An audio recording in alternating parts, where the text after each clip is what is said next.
আসসালামু আলাইকুম। এখন আপনাদের সাথে শেয়ার করব রাত্রে আমরা রুটি খাবো।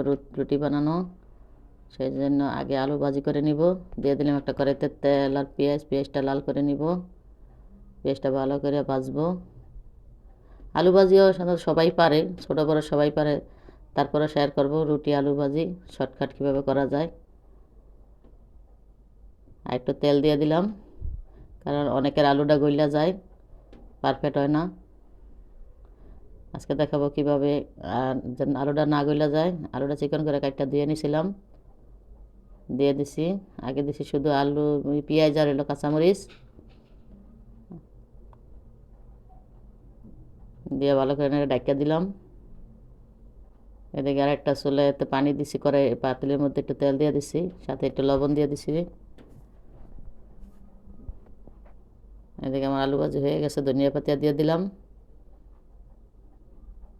কারণ সময় কম, দুই চুলায় দিছি।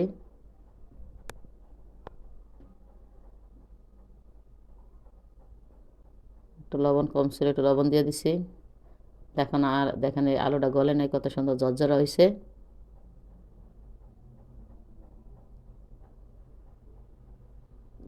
কারণ কিছুক্ষণ ঢাকা দিলে এমনি আলু সিদ্ধ হয়ে যায়। ওদিকে আমার আলু ভাজি হয়ে গেছে।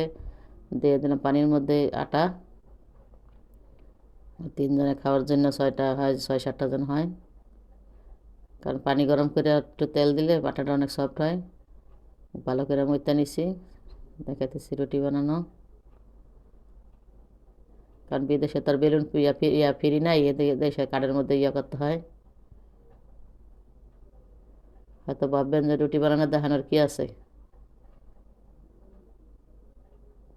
শেয়ার করলাম আপনাদের সাথে আজকের রাত্রের খাবার। রুটিটা 2-3 উল্টান দিবেন, বেশি উল্টাইবেন না, উল্টাইলে ফলবো না।